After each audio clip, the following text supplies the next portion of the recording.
एक और सर्वे आया था centre for monitoring Indian economy का, अप्रैल के आंकड़े दिए थे उन्होंने कि करीब 12 करोड़ लोगों के जॉब चले गए। उसमें सारे लोग इंक्लूड सैलरीज या खुद का सेल्फ का कुछ काम कर रहे होंगे, छोटा मोटा बिजनेस कर रहे होंगे, इस तरह से जो कर रहे हैं।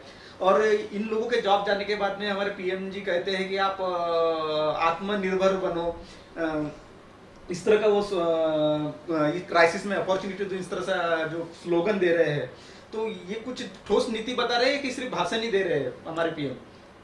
नहीं, हमारे प्राइम मिनिस्टर ऑफ इंडिया को अब मैं क्या बोलूँ, बोल के भी मैंने इनको भोंदू प्रधानमंत्री बोला है, या अगर इनके लिए एक ही शब्द जो है वो सूट करता है, भोंदू प्रधानमंत्री। क्योंकि देखिए ये आदमी का पढ़ाई लिखाई तो है नहीं, साइंस एंड टेक्नोलॉजी तो दूर की बात है, इनको सादा economics, constitution, law and political science भी नहीं मालूम, पब्लिक एडमिनिस्ट्रेशन भी नहीं मालूम। तो जिस इंसान को मालूम ही नहीं है वो कैसे सही रास्ता बताएगा? तो मैं समझता हूँ कि वो जस्ट स्लोगन जो है वो स्लोगन दे रहे हैं, आइडियाज़ दे रहे हैं, लोगों को भटकाने का जो है वो प्रयास कर रहे हैं। और 12 से 13 करोड़ लोग जो है लॉकडाउन के दौरान बेरोजगार हुए थे। अब जब थोड़ा थोड़ा अनलॉकडाउन हो रहा है, थोड़ा प्रोडक्शन हो रहा है, तो इसमें थोड़ी कमी आ रही है। लेकिन फिर भी हमारा अनएम्प्लॉयमेंट रेशियो तो 45 साल में सबसे ज़्यादा था, लॉकडाउन के पहले भी। तो स्ट्रक्चरल प्रॉब्लम ऑफ इकोनॉमी है।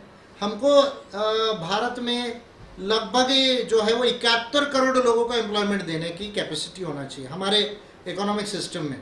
71 करोड़ पॉपुलेशन, यदि आप वर्किंग एज पॉपुलेशन देखेंगे 15 साल से 64 साल, और उसमें जो लोग एजुकेशन परस्यू कर रहे हैं उनको निकाल देंगे, तो फिर भी हमको 71 करोड़ लोगों को एम्प्लॉयमेंट देना चाहिए।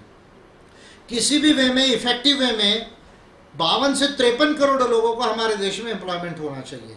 लेकिन अभी हम देख रहे हैं कि हमारे देश में लॉकडाउन के दौरान जो है वो लगभग 41 करोड़ लोगों को भी एम्प्लॉयमेंट नहीं बचा था, उससे भी कम आ गया था। और कभी भी हम 44-45 करोड़ लोगों के ऊपर में जो है वो रोजगार नहीं दे पाए। यानी 7 करोड़ लोग लगभग हमारे देश में तो लॉकडाउन के पहले ही बेरोजगार थे। ये हमारी इंडियन इकोनॉमी का स्ट्रक्चरल प्रॉब्लम है, और इसलिए इस स्ट्रक्चरल प्रॉब्लम को यदि हमें दूर करना है तो एग्रीकल्चरल सेक्टर को जो है हमको रिफॉर्म करने की ज़रूरत है। देखिए 3 तरह के सेक्टर से, primary sector, secondary sector and tertiary sector.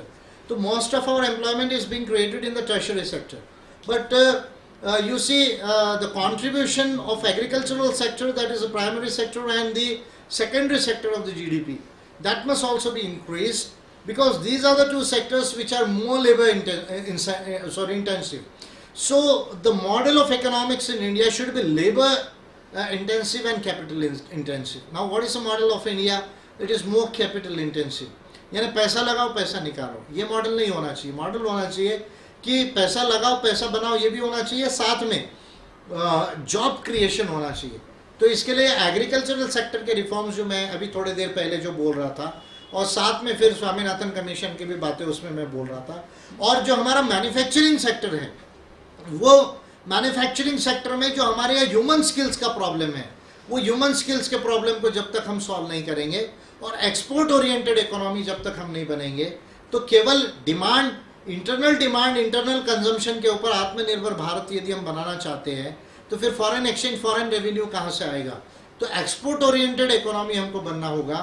हर चीज़ का production India quality production affordable prices में कर सके, इस तरह का ह्यूमन स्किल्स तैयार करना होगा, इस तरह के इंडस्ट्रियल इंफ्रास्ट्रक्चर को और बिजनेस पॉलिसीज को तैयार करना होगा, और ऑफ कोर्स एग्रीकल्चरल रिफॉर्म्स की जो मैंने बात की, ये सब करेंगे तो structural problem of Indian economy solve होगी। तब जाकर ये जो मैं 53 करोड़ लोगों को कम से कम जो जॉब्स होने चाहिए, ये बात जो मैं कह रहा हूँ, वो चीज़ें जो है वो सॉल्व होगी। और ये जो है वहाँ से लेके हम फिर जितना 70, 71, 72 करोड़ लोगों तक जॉब दे सकेंगे, तब जाके हम एक चाइना अमेरिका जैसी जो है वो बड़ी इकोनॉमी बन सकेंगे। तो they all require, you see, the reforms in the structural aspects of the Indian economy.